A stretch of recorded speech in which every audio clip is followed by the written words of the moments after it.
I've been moving around in the Pentecostal circle for many years, and the complaint or the laugh at the Baptists because we are too serious. Every time we come into the church hall, we leave the smile outside and we become too serious. That's the accusation. So let's teach them a lesson. Please turn to the left or right, sitting next to you. Smile, the best smile. Say, God loves you, and have a great day. Let's be happy.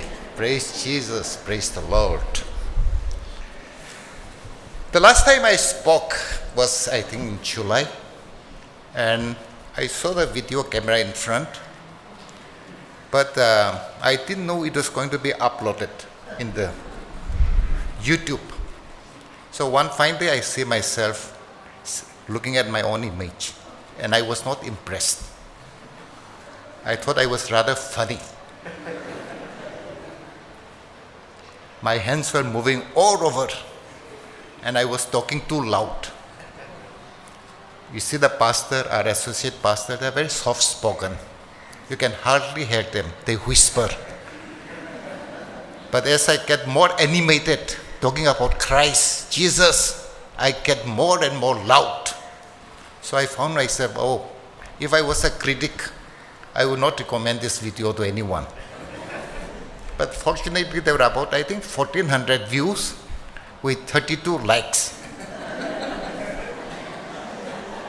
So I will request the famous Ahor May 6 that before you upload the next one, if you can do some photoshopping or something like that, change my face little smaller, and edit little bit where I say something wrong, and then upload it. Then I might get bigger crowd this time. I was just kidding. There can be no greater joy or a greater privilege than to share the word of God with God's people. I'm so privileged today, and I thank the pastor and his team for the invitation to speak to you this morning. And before we enter into the word of God, it's always good to go into with a prayerful heart. So let's pray. Almighty Heavenly Father, we thank you for this blessed day. We thank you for your presence, your love, your goodness, your grace, your joy, your peace. Father God, we know that in your kingdom, things do not happen by accident, by coincidences, all are divinely appointed to happen according to your will for those who believe in you. Lord, I believe that my presence today to give your message to your people is as per your divine will. Open our hearts, our mind, our eyes to your words, that we may receive your message with joy and gladness. But at the same time, we should be discerning whether the things that I say really is the truth, are the truth, and that the people may also go home, check the scripture, check the Bible, and find out whether these are really your words. That's what the parents were commended for, because of their readiness to receive the word of God, but they also check whether it was true. So let us be like parents. Thank you for this blessed time. In Jesus' name I pray. Amen. The verses read out to us was rather wrong, 1 to 17. So don't fear. I'm not going to speak on the 17 points. That will take the whole year, actually. On every verse, we can write a book. So I'll just go briefly on the 17, up to chapter 7, verse 17. Then I'll just talk on two verses, 5 and 16. Then I'll try to combine, weave it together into a motif. That will be what I would like to convey to you. This topic of the last days have been rather touching my heart for quite some time now after I seriously started studying the Bible. The things that we see around us today, I'm not talking of a particular church, so don't misunderstand me. But generally you would also have noticed, if you have been going through the Christian channels, if you have been looking at God TV or the other Christian televisions, that everything is about your feeling, about how I feel good in the spirit, how everything is honky-dory. I need to be happy. The joy of the Lord, the joy of the Lord. But there are certain things never said. We have stopped talking in the churches or amongst our conversation. We only talk about the goodness. So that's why I thought it would be nice, being the oldest member of the church, to bring you back and to remind you there are many things besides the joy or all the things that we know, the gifts of the Spirit that we know, but we stop talking about the fruits of the Spirit. We are supposed to be fruit inspectors, not gift inspectors. We talk about the gift of this, that preacher, but as a true believer, we must look at the fruit. Is it bearing fruit? We talk about many people being converted, but have they really changed their heart? Because all the evil that comes out is from the wickedness of the heart. And when we accept Jesus and be born again into the family of God, Jesus gives us a new heart. The heart is never repaired. You cannot half repair the heart and say that you have become good.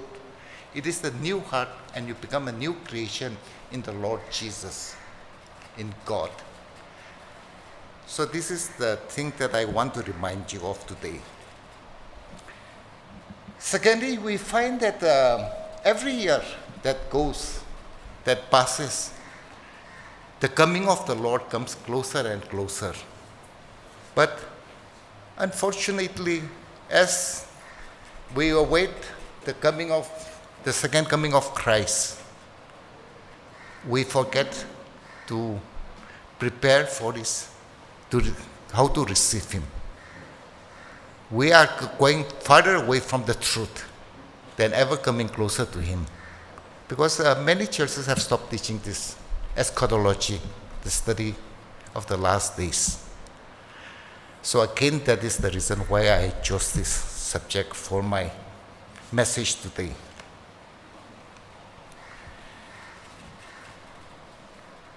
The chapter 3 of 2 Timothy, as you are aware, that Paul wrote a total of 4 letters to the pastors, his proteges, Timothy, Titus, and Philemon.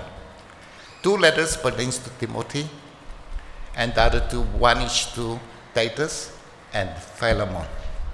The letter to Timothy, this 2 Timothy, is written from a prison cell in Rome when he was in imprisonment, and he's encouraging his pastor.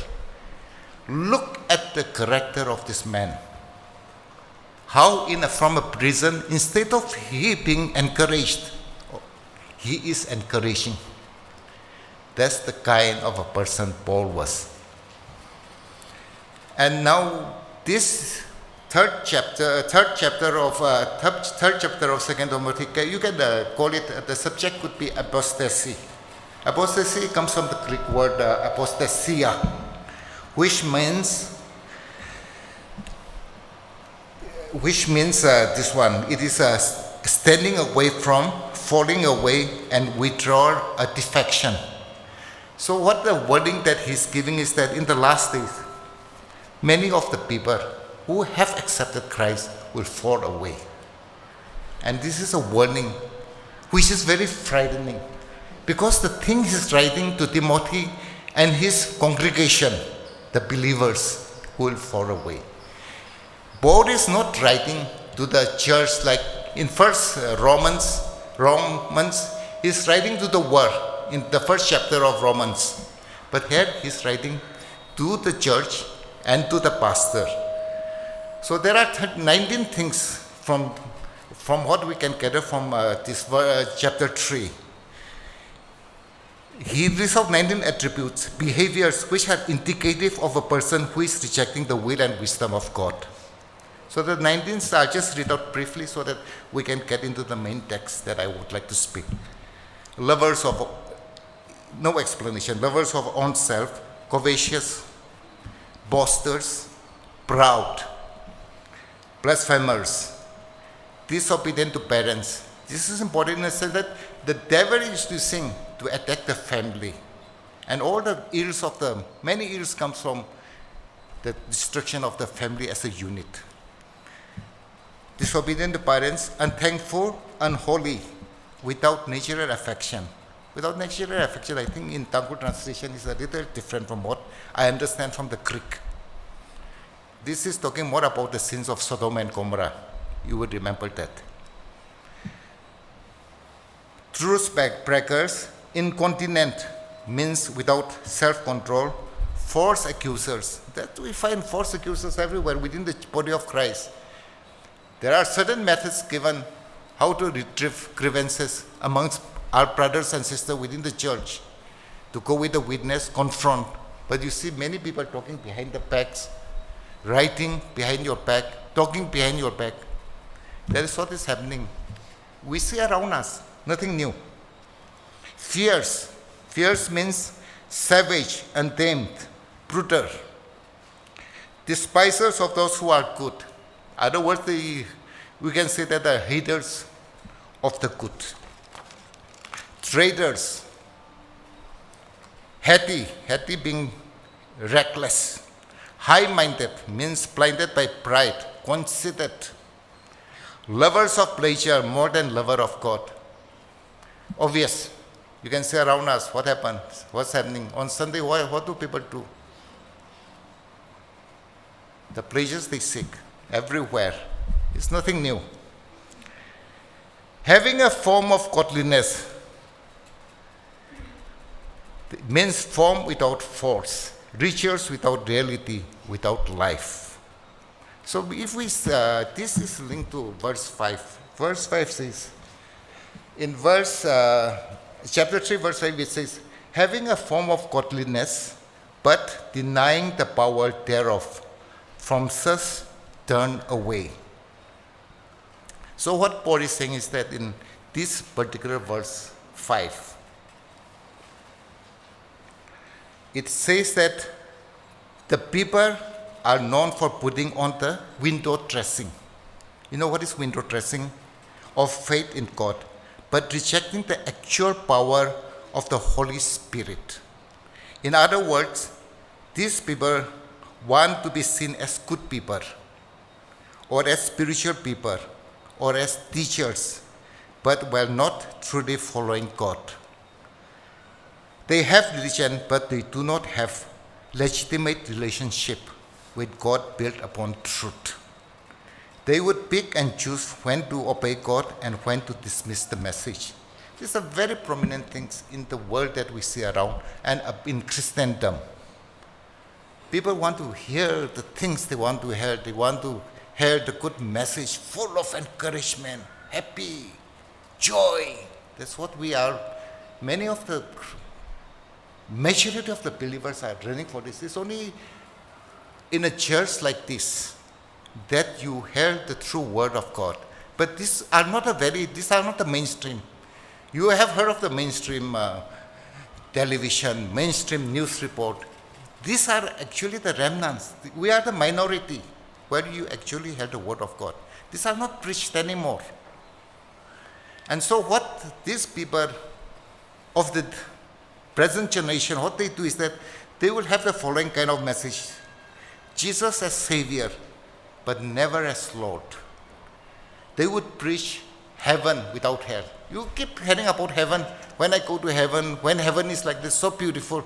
But have you recently heard of anyone talking about hell? Here is real, here is terrible, here is eternity. There is no end. But people just don't talk about hell anymore because it's very unpopular. You don't go to the church to listen to hell because people will just walk out when you listen to hell. So this is the kind of thing that you'll find. They will always talk about blessings without suffering. Gifts of the Spirit without fruits of the Spirit. Often you'll see at the end of this very powerful message in these churches, you'll have altar calls. And these altar calls are always for blessings and healing, but never for repentance and salvation. Congregants are encouraged to worship, but not to be holy. Speak in tongues, but not to be saved. Get close to God, but not to renounce sin. Be free from worry, but not free from sin. It is an all-inclusive gospel. Bring in everybody, accept everybody, encourage everybody. Of course, this is good. When you look at it, it seems to be very good for everybody. But where the message goes wrong is that it is non-confrontational. Sinners are never confronted. If they see a person, a man and woman living in sin, walking into the church, nobody is going to tell them that it is a wrong thing to do. They are accepted as they are. Because now it is only the numbers people are talking about. Numbers, how big should be my church? The numbers, how much should be my income? This is what is the present situation all around. They are encouraged to accept Jesus, but never asked to repent, nor asked to walk away or reject their sin. That is the reality that we face today. It is a gospel that lets you feel good in your sin. That's what it is. The main danger to this kind of message that we have been receiving, for a lot of people have been receiving, is that every word in the sermon that they give is true. You can't say that they are giving a wrong message, but it is not a full message. That is the danger of being taken in by such type of message. They never say the wrong thing. It is from the Bible. They got the scripture, the same scripture that we got. But it is not full. It is just one verse, and they make that one verse as the doctrine. That is the danger. Watch out for this. One verse doctrine. It is always the full counsel of God, just not one verse. The devil is an expert in this. In Matthew, you read about how Jesus was tempted by the devil after Jesus completed his 40 days fast. All things the devil spoke to Jesus was quoted from the Bible, the Deuteronomy, and from Psalm. It was not wrong, but Jesus had to correct him. But it is also said, it is like this. So a text out of context, without reference, in isolation from a core text, is a pretext. Remember that. So this is what we need to be guarded about. Charles Spurgeon, you must have heard his name, the greatest missionary or one of the greatest Christian speakers, preacher of the 19th century. He warned us in the 19th century, a time will come when instead of shepherds feeding the sheep, the church will have clowns entertaining the gods. That was his warning to us. And look at how it has come through in today's context. Turn on any the Christian channel, you'll see the behavior of the money preachers. Entertainment, clowns. Look at the praise and worship. It is truly amazing how far we have fallen, how deep we have fallen.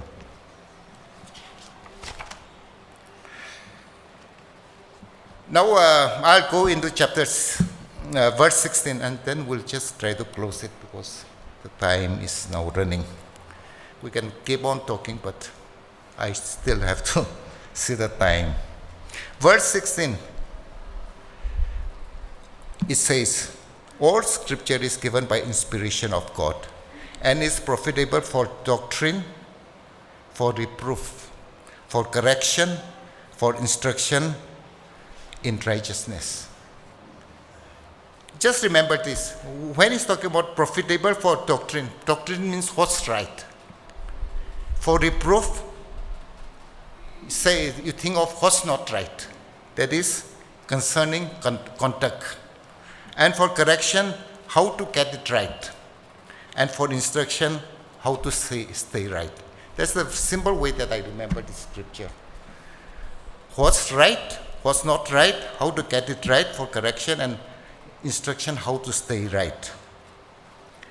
Scripture in this context means the scripture which was in the first century. The first century, you must remember, the scripture they used in the first century for worship was the Septuagint, Greek translation of the Hebrew Bible, Tanakh.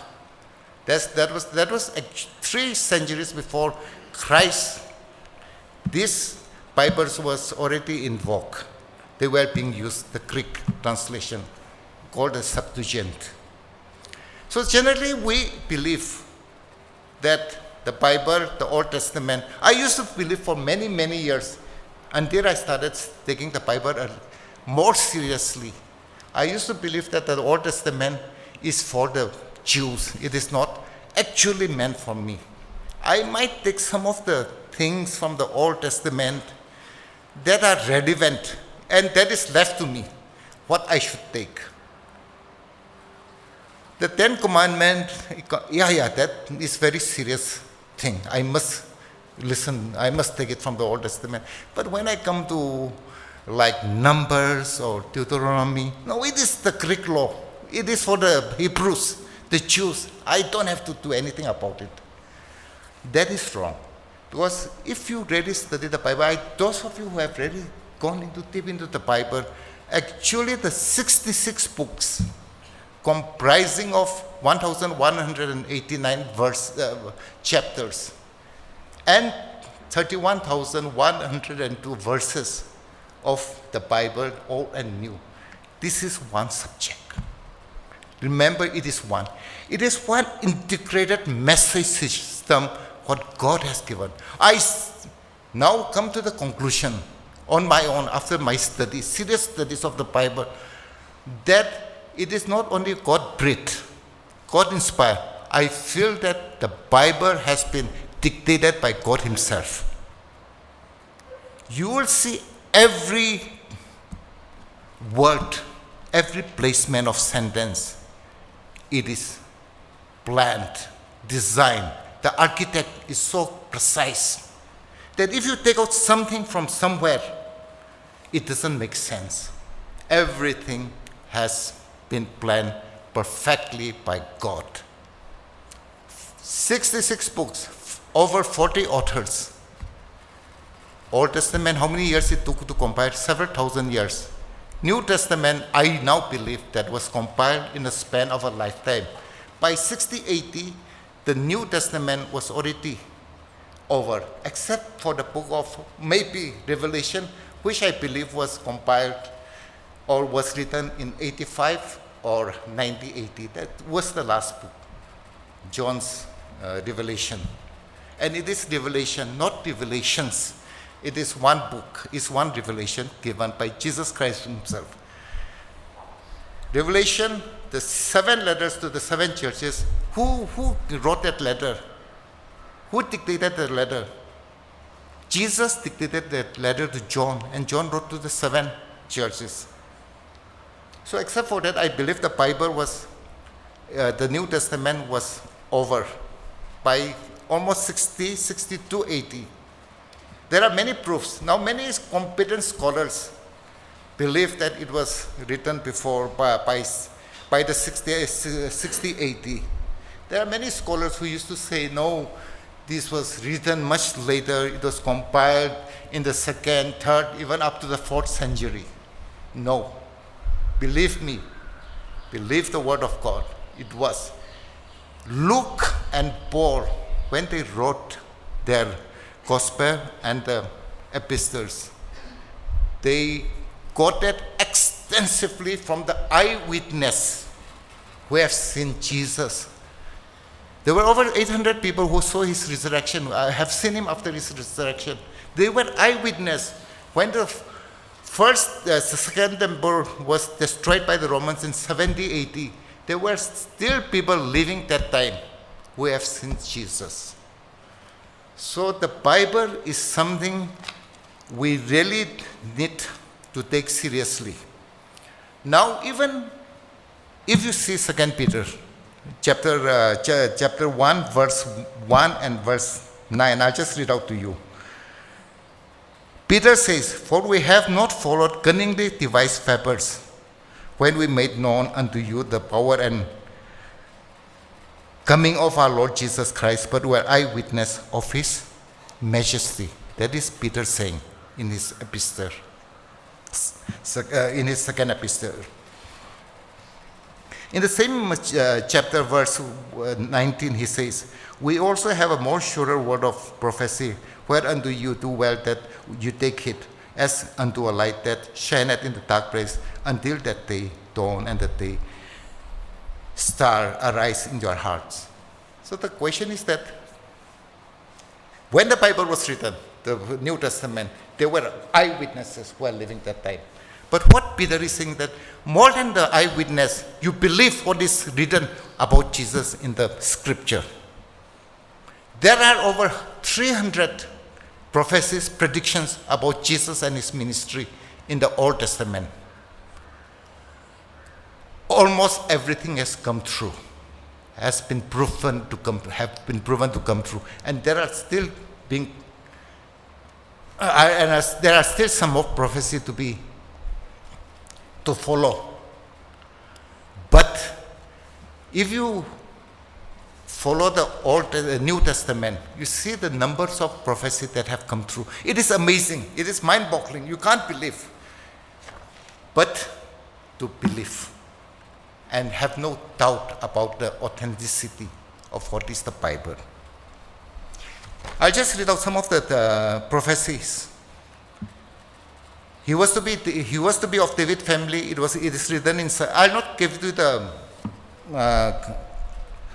chapters because it will take too much time. He would be of David's family. He would be born of a virgin. He would be born in Bethlehem. He would sojourn in Egypt. He would live in Galilee. He would live in Nazareth. He would be announced by Elijah the prophet, like a prophet like Elijah. He would occasion massacre of Bethlehem's children. He would proclaim a jubilee to one world. His mission would include the Gentiles. His ministry would be of healing. He would teach through parables. He would make a triumphal entry in Jerusalem. He would be betrayed by a friend for 30 pieces of silver.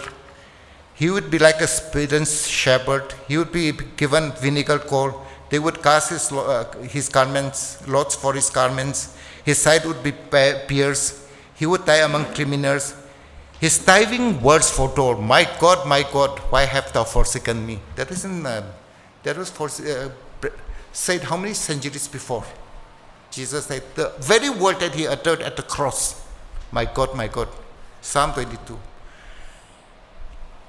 It's just amazing. You've got to study. Actually, there is, sometimes I feel that, you say time is running out on me. I'm already 67, but there are so many things to learn. But the more I learn every day, the more I believe. The stage has come in my life, whether I don't believe about myself. I am SHAIZA, but I have a doubt compared to what Jesus' authenticity is. His proof is much more than my own name and identity. Who can sign an affidavit for me now that I was born in Ukhrul in 1952? There's nobody alive. What's my proof of my identity? The Aadhaar card the government has of India given me, the passport, that's all. And my identity card received from the service, ex-serviceman. But Jesus' identity is proof of his ministry, clearly given. I think I will try to close now because the time is too short. Therefore, what I'm saying is that in all the life that I have left, now I'm 67, many of you are just beginning the journey of your life. Many are a few middle age, but the whole lot of you, young people, you are beginning your journey in life. And as I believe when I was a young kid, that my wisdom will come when I become old, when my hair turns gray. That was what I believed, that or I'll become suddenly very wise, I'll be full of wisdom. I'm sorry to tell you, I'm not. Wisdom has not still come to me, has dawned on me. I do lots of mistakes through my foolishness. But whatever mistakes I have made in my life, let me assure you, I have made it willingly because I have disobeyed God's principle for my life. And that is the reason when I find all the greatest mistakes, errors I have made in my life are the ones when I disobey God's principle. So young people, it's not an advice. I'm just trying to encourage you. Early in your life, please decide to live a holy life is very, very important. If you want to live a life without problems, problems will surely come. It is the short. Those who live godly life will face persecution. Do not believe anything else. If you are not facing problems today, I can assure you the good news is that you'll face problems if you are leading a godly life. This is short to us. The Bible says so. In chapter 3, verse 12 of 3 Timothy, those who live godly life will face persecution. But despite all the troubles that you face, Jesus is there.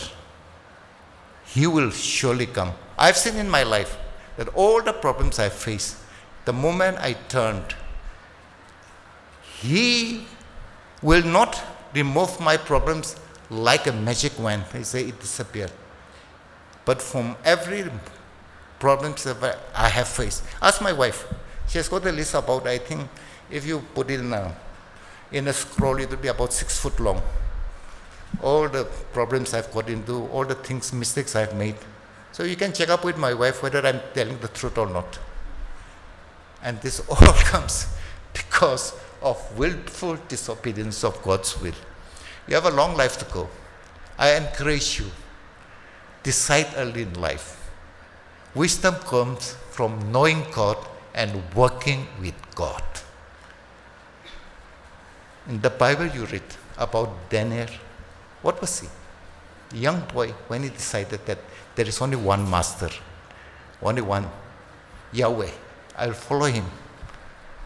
The best food, the best of things were offered to him. But he said, no, I refuse. I will be a vegetarian. I will drink water. Look at Joseph. Through obedience, through the fear of God. Jeremiah, the prophet. Isaiah, they came to know the Lord early in life and decided, they were very clear on what they want to do. That's the principle for a happy life. We in this world today, we are so tempted by so many things that if I get this car, I'll be happy. If I wear this clothes, I'll be happy. If I wear this perfume, I'll be happy. If I live in a big bungalow, big houses, I'll be very happy. It's not that. I've come to a life, to a stage in my life when I have passed all through this. And I'm telling you from experience, I must pass on my experience to you. These are not the things. I now regret that if I have known God, if I followed Him from my young age, my life could have been quite different. All the difficulties that I have gone through, I could have got away, not facing the problems. Believe me, this is what it's all about. There is never a time in your life, there will never be a time in your life that you will say that I'm completely free from problems. Life is a cycle. You will have good times followed by bad times. This is a promise that I give you. And this is what Jesus had said. There's never a time that everything, I go through life full of, this month, I'm so happy. Next month, something unexpected will happen. All your joys will flee. Then you have a sleepless night. Oh, what to do? Oh God, Jesus, help me, help me. That is the thing. It is your anchor moored, tied to that rock that cannot move. The song that we sang. If you have that, will your anchor hold in the storms of life? When the clouds unfold their wings of strife, when the strong tides lift and the cables strain, will your anchor drift or firm remain? We have an anchor that keeps the soul steadfast and sure while the billows roll, fastened to the rock that cannot move, grounded firm and deep in the Savior's love. That's Jesus. That's the word of God. Praise be to Jesus. Amen.